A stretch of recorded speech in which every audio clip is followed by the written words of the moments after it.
私たちが今、こうして生きている宇宙は、一体どのようにして生まれたのでしょうか。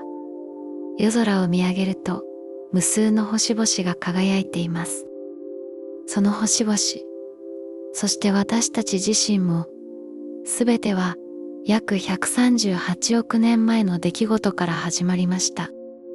ビッグバンという始まり、宇宙の誕生を語るとき、必ず登場するのがビッグバンという言葉です。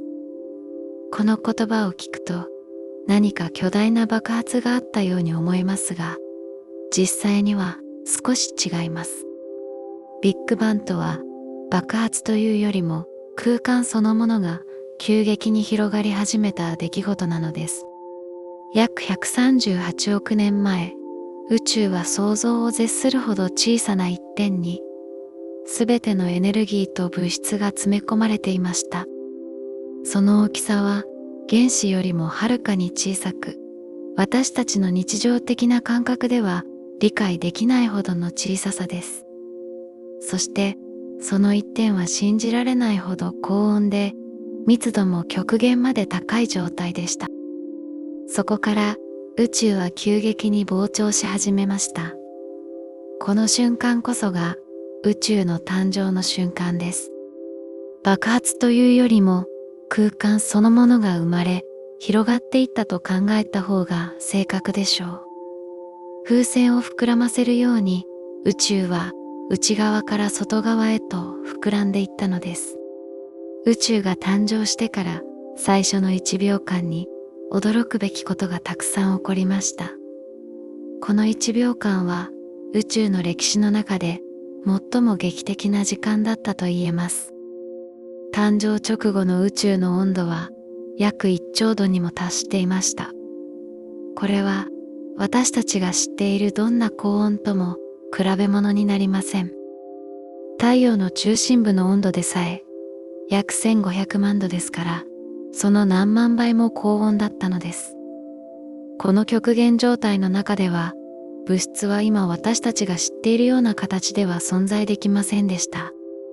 原子も原子核もまだ存在していません。代わりにエネルギーとクォークと呼ばれる素粒子が混沌としたスープのような状態で存在していました。誕生から100万分の1秒が経過すると、宇宙は少し冷えて約1兆度になりました。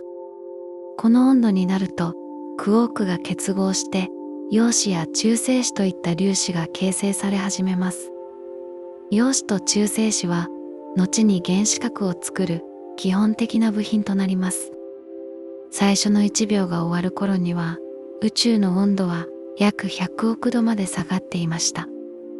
まだ想像を絶する高温ですが、宇宙は着実に冷えていっていたのです。光が自由になるまで、宇宙誕生から約3分が経過すると、温度はさらに下がって約10億度になりました。この温度になって初めて、陽子と中性子が結合して、最初の原子核が作られ始めます。最も簡単な原子核は水素の原子核です。これは陽子一つだけでできています。次に簡単なのはヘリウムの原子核で、陽子2つと中性子2つが結合したものです。宇宙が誕生してから最初の数分間で宇宙にある水素とヘリウムの大部分が作られました。しかし、この時点ではまだ原子は完成していません。原子核はできましたが、電子がまだ原子核の周りを回っていないのです。宇宙はまだ高温すぎて、電子が原子核に捕まえられることができませんでした。電子が自由に飛び回っている状態では、光はまっすぐに進むことができません。光が電子にぶつかって散乱してしまうからです。霧の中では遠くが見えないのと似た状態です。つまり、この時期の宇宙は光で満たされていながら不透明だったのです。この状態が続いたのは宇宙誕生から約38万年後までです。38万年と聞くと長く感じますが、138億年という宇宙の年齢から見ればほんの一瞬です。38万年が経過すると宇宙の温度は約3000度まで下がりました。この温度になって初めて電子が原子核の周りに捕まえられ、完全な原子が形成されました。電子が原子核に束縛されると、光は電子に邪魔されることなく宇宙を自由に進めるようになりました。この瞬間を宇宙の晴れ上がりと呼びます。まるで濃い霧が晴れるように宇宙が透明になった瞬間です。この時に放たれた光は今でも宇宙を飛び続けています。これが宇宙マイクロ波背景放射と呼ばれるもので、宇宙誕生の証拠として今でも観測することができます。最初の星が輝くまで宇宙が透明になった後、しばらくの間宇宙は暗黒時代に入りました。原子はできましたが、まだ星は生まれていません。星がなければ宇宙は暗闇に包まれています。しかし、この暗闇の中で重要な変化が起きていました。宇宙の物質は完全に均一に分布していたわけではありません。わずかな密度の違いがあり、密度が高い場所には重力によってさらに物質が集まっていきました。重力は物質を引き寄せる力です。少しでも物質が多い場所は周りの物質をさらに引き寄せます。そして引き寄せられた物質が増えると重力はさらに強くなり、もっと物質を引き寄せます。この繰り返しによって宇宙の中に物質の濃い場所と薄い場所ができていきました。宇宙誕生から約1億年から2億年が経過すると、物質が十分に集まって最初の星が誕生しました。この最初の星たちは現代の星とは少し違っていました。宇宙にはまだ水素とヘリウムしかほとんどなかったので、最初の星たちはこれらの軽い元素だけでできていました。これらの星は現代の星よりもはるかに大きく、数十倍から数百倍も重い星だったと考えられています。そして非常に明るく輝いていました。これらの巨大な星は暗闇に包まれていた宇宙に初めて光をもたらしたのです。最初の星たちは単に宇宙を照らしただけではありません。星の内部では重要な化学反応が起きていました。核融合反応です。星の中心部は重力によって圧縮され、非常に高温高圧になっています。この環境下では水素の原子核同士が融合してヘリウムの原子核に変わります。この反応で膨大なエネルギーが放出され、それが星の輝きとなります。さらにヘリウムは融合して炭素になり、炭素は融合して酸素になります。このようにして星の内部では次々と重い元素が作られていきました。炭素、窒素、酸素、鉄など私たちの体を作っている元素の多くは星の内部で作られたものです。しかし星の内部で作られた元素は星の内部に閉じ込められたままでは意味がありません。これらの元素が宇宙空間に放出されて初めて新しい星や惑星、そして生命の材料となることができます。巨大な星はその一生を終えるとき、超新星爆発と呼ばれる大爆発を起こします。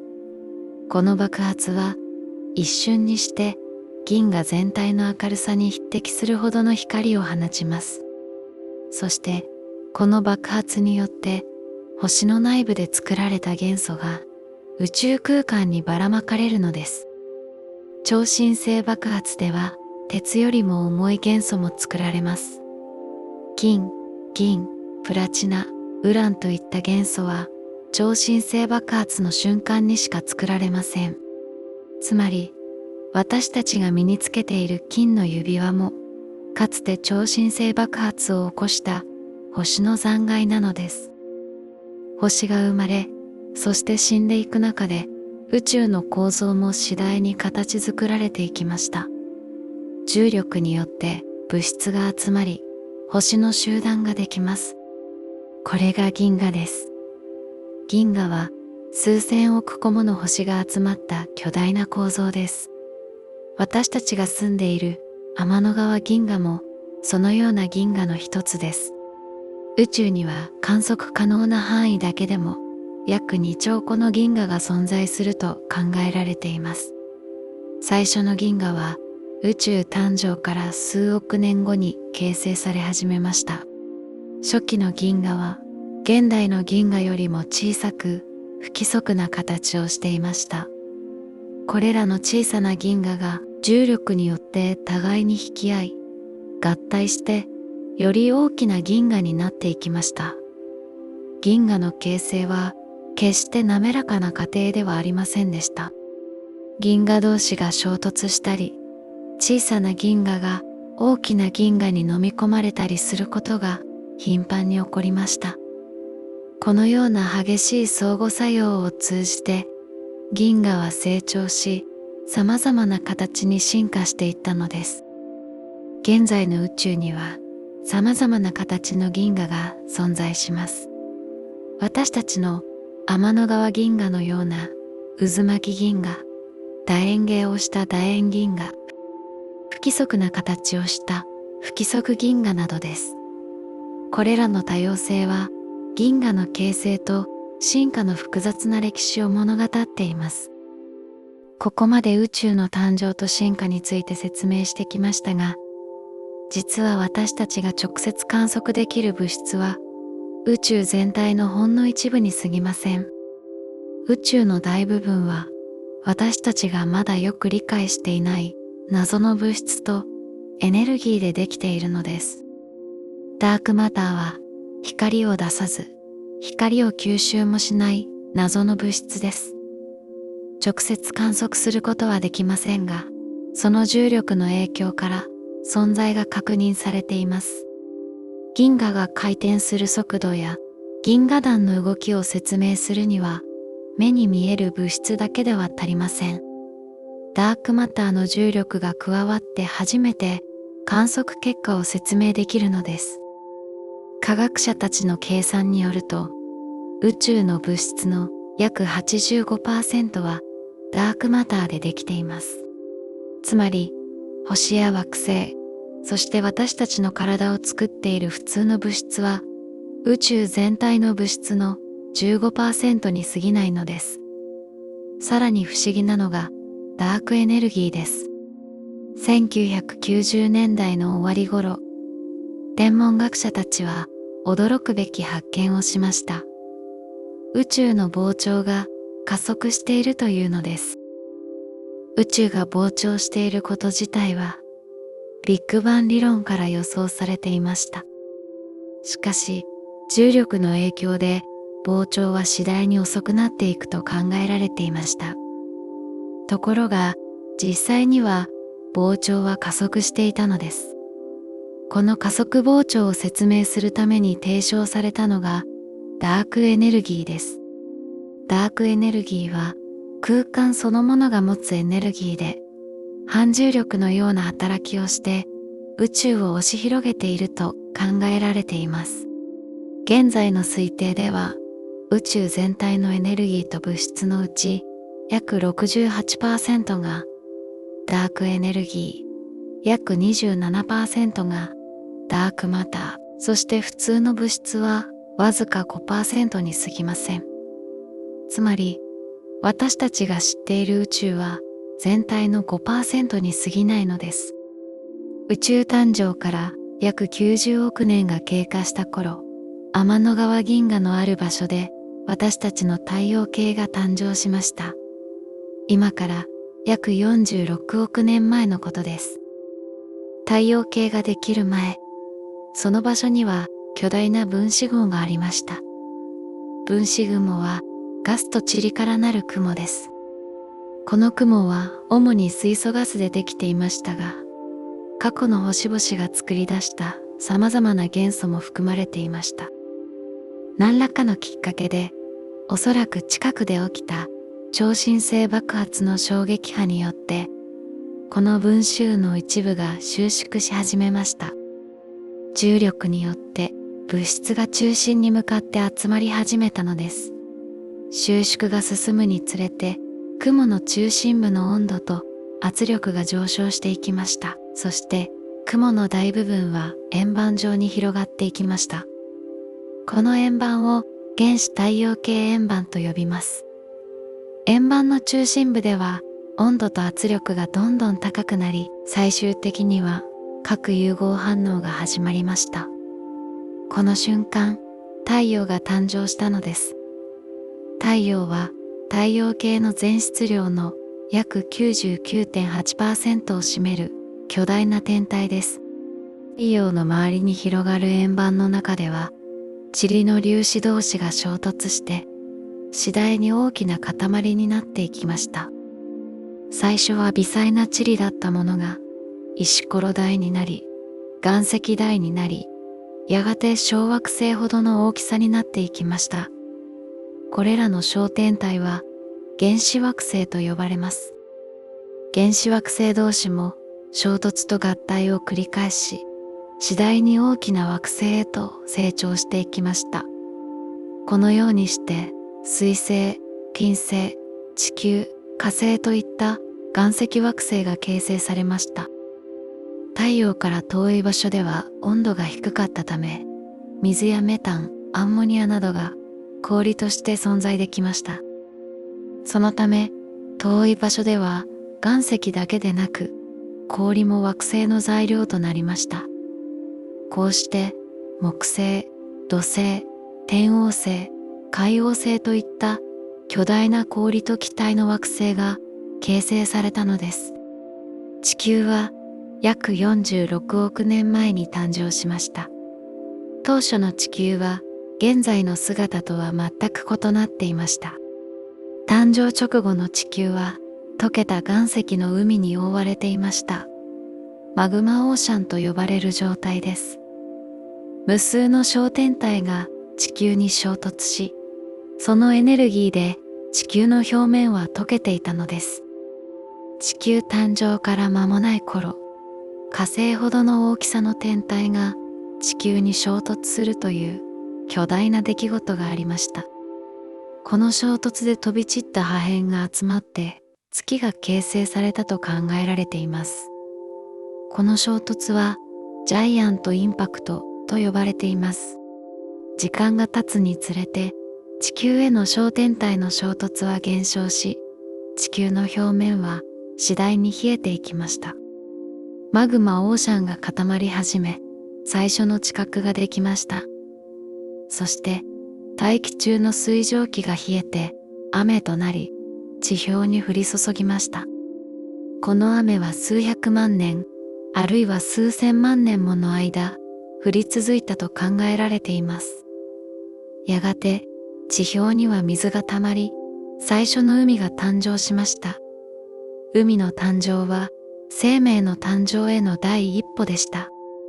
初期の地球には現在のような酸素を含む大気はありませんでした。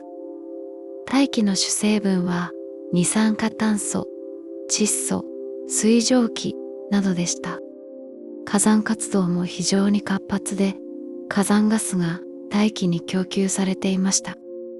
このような過酷な環境の中で、約38億年から40億年前、最初の生命が誕生したと考えられています。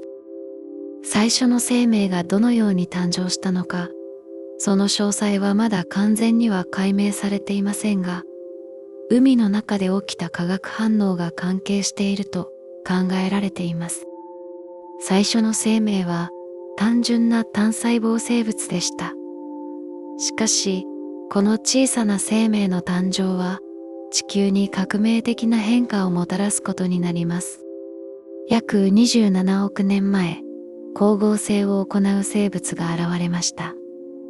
これらの生物は太陽の光を使って二酸化炭素と水から糖を作り出し、その過程で酸素を放出しました。最初放出された酸素は海や岩石に吸収されました。しかし、やがて酸素の生産が吸収を上回るようになり、大気中の酸素濃度が上昇し始めました。これが大酸化イベントと呼ばれる出来事です。酸素の増加は生命にとって大きな変化でした。酸素は当時の多くの生物にとって有毒でしたが、一方で酸素を利用できる生物にとっては、より効率的にエネルギーを得る方法を提供しました。酸素呼吸を行う生物が進化し、やがて多細胞生物が現れ、生命は驚くべき多様性へと進化していきました。現在、宇宙は約138億歳です。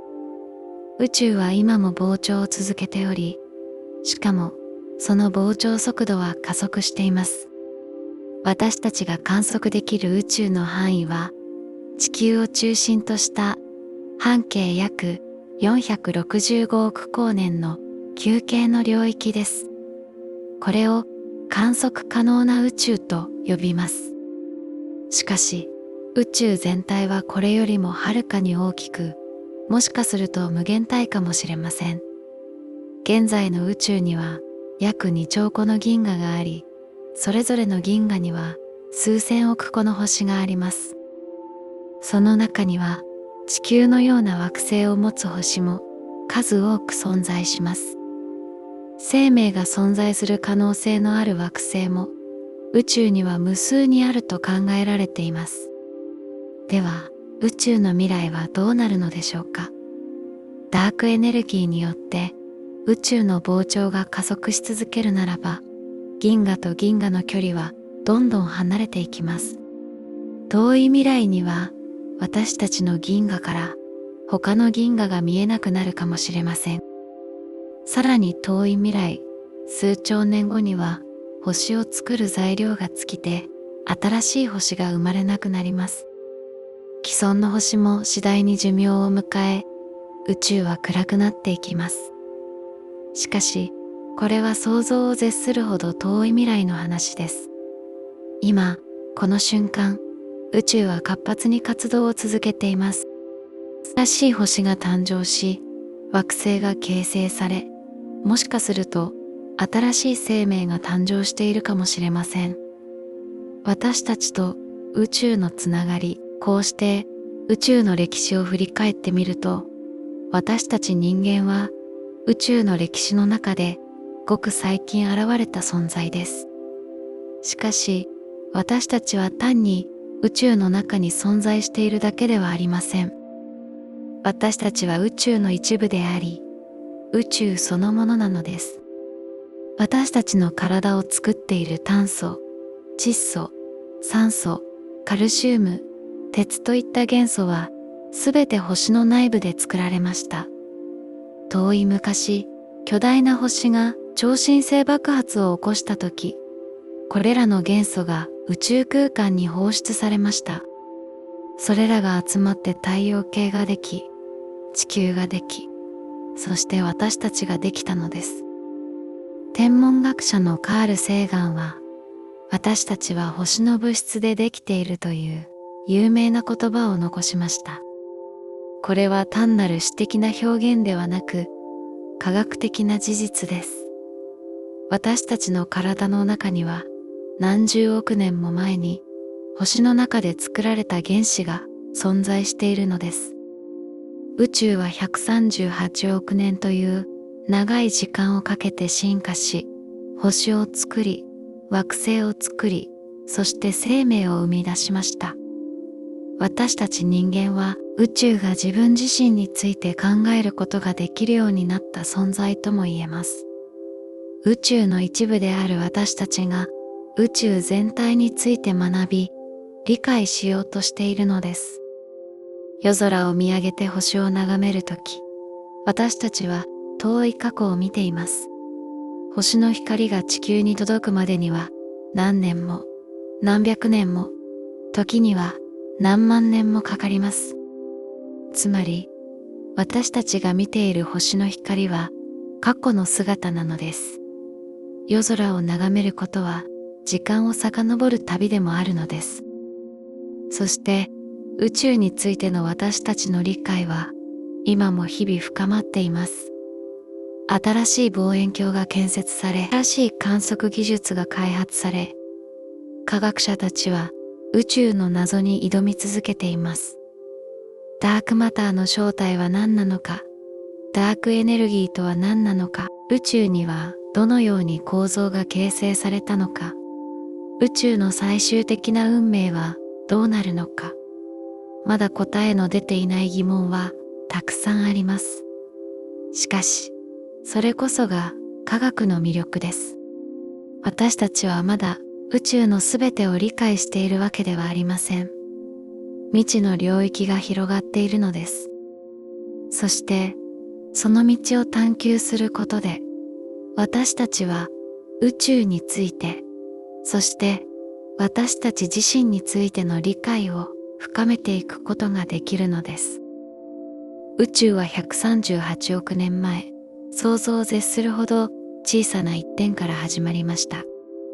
そこから広がり、冷え、物質が形成され、星が生まれ、銀河が形成され、そして私たちが存在するに至りました。この壮大な物語は、科学的な探求と観測によって明らかにされてきたものです。そして、この物語はまだ終わっていません。宇宙は今も進化を続けています。新しい星が生まれ、古い星が死んでいます。銀河は動き、宇宙は膨張し続けています。私たちはこの壮大な宇宙の進化の一瞬を生きているのです。私たちが今ここに存在できるのは138億年にわたる宇宙の歴史があったからです。ビッグバンが起こり、最初の原子が形成され、最初の星が輝き、その星が10元素を作り、その10元素が集まって太陽系ができ、地球ができ、生命が誕生し、進化し、そして人類が現れました。この一連の出来事のどれか一つでも欠けていたら、私たちは存在していなかったでしょう。ですから、夜空を見上げるとき、私たちは単に美しい光景を眺めているのではありません。私たちは自分たちの起源を見ているのです。宇宙の歴史は私たち自身の歴史でもあるのです。そして宇宙を理解しようとすることは私たち自身を理解しようとすることでもあるのです。宇宙の誕生から現在まで、そして未来へと続くこの物語は人類が積み重ねてきた知識と探求の結晶です。まだ解明されていない謎も多く残されていますが、それがまた私たちの好奇心を刺激し、さらなる探求へと駆り立てるのです。宇宙という壮大な物語の中で、私たちは小さな存在かもしれませんが、宇宙を理解し、その美しさと神秘を感じることができる特別な存在でもあります。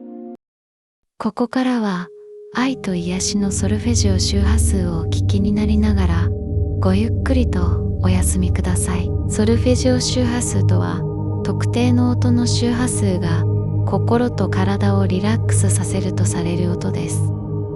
396Hz は不安の緩和、528Hz は癒しと安心、963Hz は深い眠りや意識の静まりに使われます。科学的に完全な証明はありませんが、穏やかな音は睡眠やリラックスを助けるとされています。どうぞごゆっくりお休みください。